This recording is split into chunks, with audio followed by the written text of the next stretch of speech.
Samantha stood frozen, her heart pounding like a war drum, as her eyes scanned the glaring red text on her phone screen. Suspicious activity detected in your account. She blinked once, twice, trying to make sense of the alert that had pulled her from her restless sleep. The cold glow of the screen was a sharp contrast to the warmth of her bed, where her two small children lay tangled in a mess of blankets. She opened the banking app with trembling fingers, her gut already bracing for the worst. $50,000. Gone. Her breath caught, and her vision blurred. A half-dozen questions screamed in her mind, but one rose above the others. How? Panic surged through her as she scrambled to call the bank. The robotic voice on the other end informed her of a large withdrawal authorized by someone named Jeremy Ross. Jeremy. Her husband. The room seemed to tilt as she lowered the phone, a sharp, bitter taste rising in her throat. The betrayal hit her like a freight train. Jeremy wasn't supposed to have access to her account. Their finances had been separated after his series of failed business ventures nearly sank them into debt. She had rebuilt her life from scratch. Every penny in that account was meant for her children's future. Samantha felt the walls closing in as her mind raced back to the night before. Jeremy had been uncharacteristically smug at dinner, his smiles a little too wide, his phone calls a little too secretive. But when she asked, he brushed her off with a disarming laugh, blaming work stress for his distracted behavior. Work stress, my foot.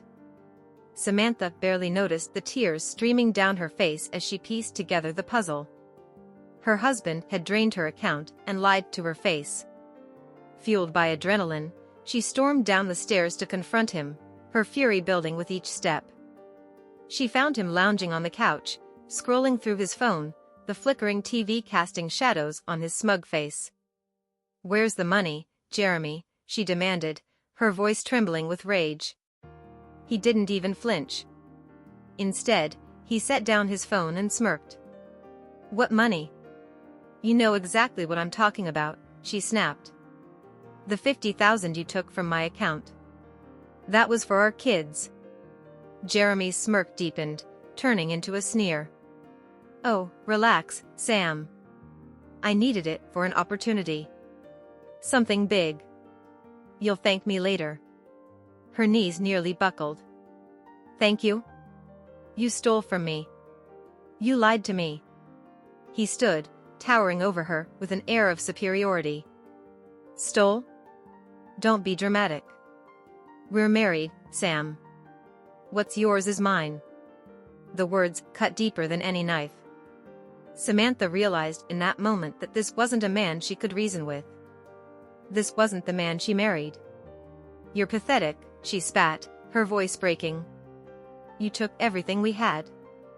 Jeremy's demeanor shifted, his smirk fading into irritation. "And what are you going to do about it, huh? Run off and cry to your friends? Good luck with that, Sam. You're nothing without me." The venom in his words left her stunned, but what happened next broke her completely. He grabbed her by the arm, his grip like iron, and marched her to the door. "Get out," he growled, opening it with a flourish. "Jeremy, please," she whispered, glancing back at the stairs where their children slept. "Take the brats with you," he hissed, tossing her purse at her feet. He shoved her out into the cold night, slamming the door behind her. Samantha stood there in the darkness, her mind reeling. Her breath came in short, ragged gasps as the enormity of what had just happened washed over her. Jeremy had humiliated her, stripped her of her dignity, and discarded her like trash, all while their children slept upstairs, unaware that their lives had just been upended. But as the tears fell, a small spark ignited within her. She would not let this be the end of her story. Samantha huddled on the curb, clutching her children close as the frosty night air bit through her thin sweater. Her eldest, Lily, stirred and rubbed her sleepy eyes. "Mommy? Why are we outside?" Samantha forced a smile that didn't reach her eyes. "We're going on a little adventure, sweetie. Stay close to me, okay?" her heart shattered at the confusion on Lily's face and the innocent trust in her younger son, Max, who clung to her neck without a word. She had no car, no money, and no plan. All she had were the clothes on their backs and the dim hope that someone, anyone, could help. She fumbled with her phone, scrolling through her contacts, but the humiliation of explaining her situation made her hesitate. How do you tell someone that the man you trusted with your life betrayed you in the worst way? The answer came in a single name: Rachel. Her best friend since college and the only person who had ever seen Samantha through her lowest moments. "Rachel, it's me," Samantha croaked, her voice barely above a whisper. The worry in Rachel's voice was immediate. "Sam? What's wrong?" I need your help," Samantha admitted, her voice breaking. "Jeremy, I have nowhere else to go." There was no hesitation. "Where are you?" "I'm coming right now." Within 30 minutes, Rachel's car pulled up to the curb, headlights cutting through the darkness. She leaped out and ran to Samantha, pulling her into a fierce hug. "Sam, what happened? Are you okay?" Rachel asked, her voice trembling. Samantha couldn't speak. She could only shake her head as tears spilled down her cheeks. Rachel gently guided her and the kids into the warmth of her car. "Let's get you somewhere safe," Rachel said firmly, her jaw set in determination. Rachel's small apartment became their temporary refuge. The kids fell asleep in a makeshift bed on the couch, their soft snores filling the quiet room. Samantha sat at the kitchen table, her hands wrapped around a mug of tea Rachel had made. "Start from the beginning," Rachel said, her eyes burning with a mixture of anger and concern. Samantha recounted everything: Jeremy's betrayal, the stolen money, and the heartless way he had thrown her and the kids out. By the end of it, Rachel was pacing the kitchen, her fists clenched. "That bastard," Rachel spat. "He's always been a leech, but this is unforgivable." "I don't know what to do," Samantha confessed, her voice trembling. "He took everything, Rachel. The money I saved for Lily and Max's future. It's gone." Rachel stopped pacing and crouched beside Samantha, taking her hands. "You're stronger than you think, Sam. You've built yourself up before, and you can do it again. But first, we're going to make sure he doesn't get away with this." Samantha frowned. "What do you mean?" Rachel's eyes gleamed with determination. "We're going to fight back. Jeremy thinks he can walk all over you because he's never seen you stand up to him. Let's change that." The next morning, Samantha woke to the sound of Rachel typing furiously on her laptop. "What are you doing?" Samantha asked, rubbing her eyes. "Research," Rachel replied without looking up. "We're going to talk to a lawyer. Jeremy might think he's untouchable, but stealing 50 grand from your account and kicking you out isn't just scummy, it's illegal." Samantha hesitated. "A lawyer? But I don't have the money to." Rachel cut her off with a wave of her hand. "Let me worry about that. You need to focus on getting back on your feet." Samantha's chest tightened. The idea of fighting Jeremy seemed impossible, but as she watched Rachel work with fierce determination, a flicker of hope sparked within her. By the afternoon, Samantha found herself sitting in a small law office, clutching a folder of bank statements and evidence Rachel had helped her gather. The lawyer, a sharp-eyed woman named Erica, listened intently as Samantha explained her situation. "This is a clear case of financial abuse," Erica said, her voice steady. "And with the evidence you've provided, we can take legal action against him. But I'll be honest, it won't be easy. Men like Jeremy often double down when confronted." Samantha swallowed hard, her fear warring with newfound resolve. "I don't care how hard it is," she said, her voice firmer than she expected. "I'm not letting him win." Erica nodded, a faint smile playing at her lips. "Good. Let's get started." That night, as Samantha tucked Lily and Max into bed, she felt the weight of the day pressing on her. But beneath the exhaustion was something else, a quiet determination. Jeremy might have taken everything from her, but he hadn't broken her. Not yet. The courtroom was sterile, almost cold, but Samantha's resolve burned brighter with every passing moment. Across the room, Jeremy sat with his lawyer, his expression smug and unrepentant. It was as if he believed himself untouchable, a man above reproach. But Samantha wasn't the same woman he had thrown out into the night. Erica, her lawyer, stood confidently beside her, a thick stack of documents and evidence laid out on the table.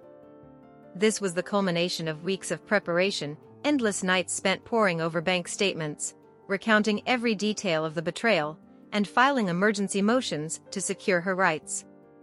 As the judge entered and the proceedings began, Samantha felt a surge of nervous energy. The stakes were monumental, not just for her financial security, but for the future of her children. Jeremy's lawyer opened with a smirk-laden argument that tried to paint Samantha as a hysterical woman overreacting to a shared financial decision. Samantha clenched her fists under the table. Shared decision? He hadn't even asked her. Erica rose to her feet with the calm authority of someone who had dismantled arguments like these 1,000 times. "Your Honor," she began, her voice crisp and steady, "this isn't a matter of miscommunication or a simple disagreement. This is theft, plain and simple. My client entrusted her husband to respect the boundaries they mutually agreed upon after his past financial mismanagement. Instead, he violated that trust by withdrawing $50,000 without her consent and using it for his own purposes. The evidence clearly shows the funds were transferred to an account in his name alone." Erica handed a folder to the judge, who reviewed it with a furrowed brow. "And as for the matter of their children," Erica continued, "Mr. Ross not only drained their savings, but also left my client and their children homeless. His actions aren't just unethical, they're dangerous." The courtroom fell silent as her words hung in the air. Samantha risked a glance at Jeremy, whose smirk faltered for the first time. When it was Samantha's turn to testify, her heart pounded, but she took a deep breath and let the truth flow. She spoke of the sacrifices she had made to build a life for her children, the sleepless nights spent working overtime to save for their future, and the betrayal that had gutted her when Jeremy stole it all away. Her voice broke when she recounted the moment he threw her and the kids out into the cold, but she forced herself to continue. She needed the judge to see the full picture, the cruelty, the manipulation, and the indifference Jeremy had shown. When she finished, the room was heavy with tension. Weeks later, Samantha sat in Rachel's apartment, staring at her phone. Her hands trembled as she opened the court's emailed decision. The judge had ruled in her favor.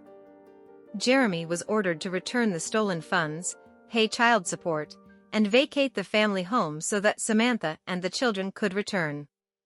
The ruling wasn't just a legal victory, it was validation, proof that she wasn't powerless against him.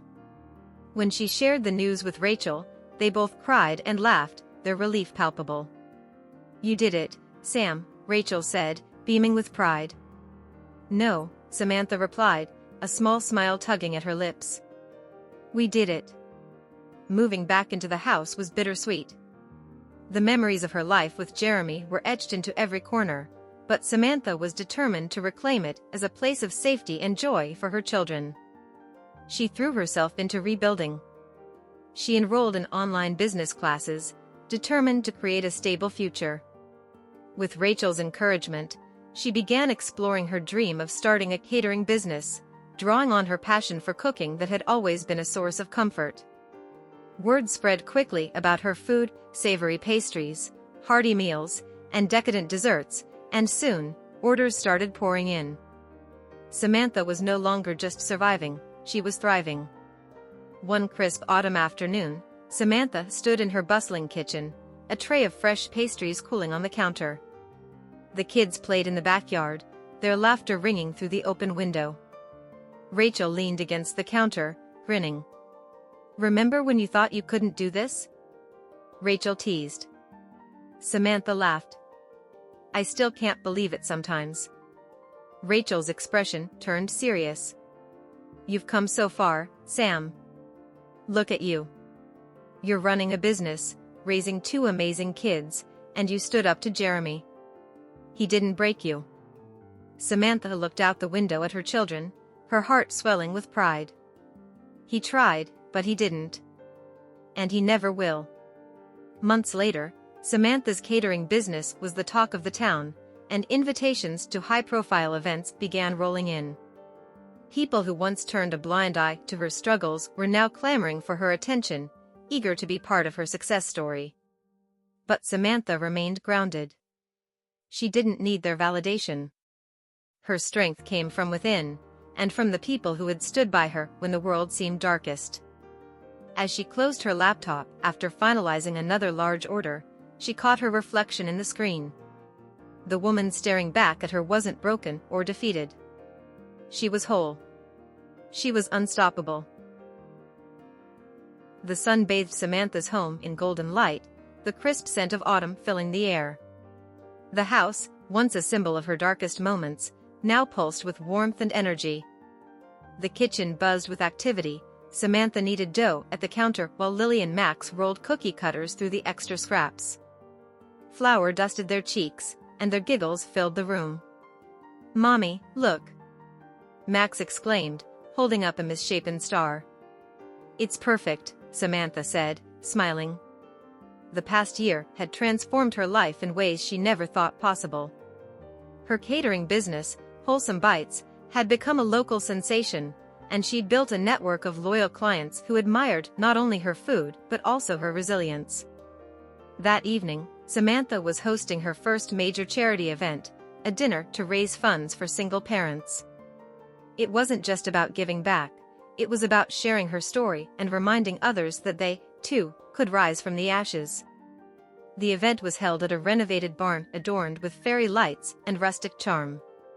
Tables were set with her signature dishes, each one a testament to her hard work and creativity. Guests arrived in droves, many of them old acquaintances who now looked at her with a newfound respect. "Who would have thought?" Rachel whispered, nudging her as they watched the room fill. Samantha smiled. "I would have thought, because of you." Rachel laughed. "Let's be real. I just lit the spark. You turned it into a wildfire." The speeches began after dinner, and Samantha found herself standing on the small stage, a spotlight warming her face. She looked out at the sea of faces, her children at the front table, Rachel giving her a thumbs up, and even a few people who had doubted her when she was at her lowest. "Good evening, everyone," Samantha began, her voice steady. "A year ago, I stood at a crossroads in my life. Everything I had worked for was taken from me, and I found myself with nothing but my two children and the will to fight for a better future." Her eyes swept the room. "That fight wasn't easy. There were days I felt like giving up, days when the weight of betrayal and loss seemed too much to bear.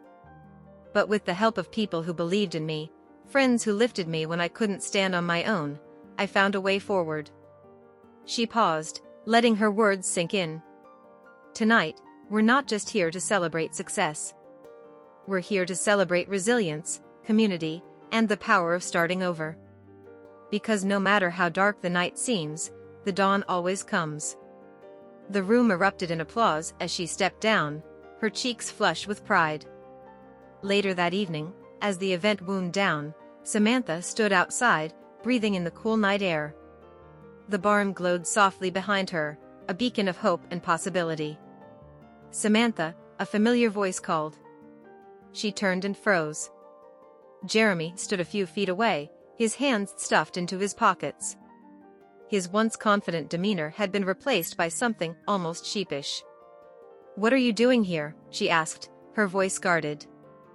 "I heard about the event," he said, shifting uncomfortably.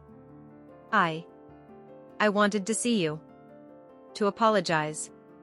Samantha crossed her arms, her posture unwavering. "Apologize? For what? For stealing from me? For throwing me and your children out into the street? Or for underestimating me?" Jeremy flinched. "I know I screwed up, Sam. I was stupid and selfish, and I let my pride get in the way. I'm sorry for everything.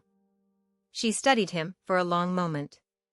There was a time when his words might have swayed her, when she would have yearned for his approval or forgiveness. But not anymore. I appreciate your apology, she said finally, her tone firm. But I don't need it. I've moved on, Jeremy. My life, my children's lives, are better without you in it. His shoulders sagged. I just want to be a part of their lives again. I want to make things right. Samantha's jaw tightened. That's something you'll have to prove to them over time. But don't mistake my forgiveness for a second chance. Jeremy nodded, his gaze dropping to the ground. I understand. Thank you. As he walked away, Samantha felt a strange sense of peace. The chapter with Jeremy was finally closed, and she held the pen for the next one. Later, as she tucked Lily and Max into bed, Lily looked up at her with wide, curious eyes. Mommy, why do people say you're brave? She asked. Samantha smiled, brushing a strand of hair from her daughter's face. Because being brave doesn't mean you're not scared, sweetheart. It means you keep going, even when you are. Max, half asleep, mumbled, You're the bravest, Mommy. Her heart swelled as she kissed them goodnight. Samantha stood at the window, staring out at the quiet street. Her reflection in the glass wasn't just the woman she used to be, it was someone stronger, someone whole. The journey had been painful, but it had led her here, to a life filled with love, purpose, and the promise of brighter tomorrows. Her story wasn't just a tale of survival. It was a testament to the strength it took to rebuild, to rise, and to thrive. If you liked it, subscribe to the channel and enjoy these other amazing stories.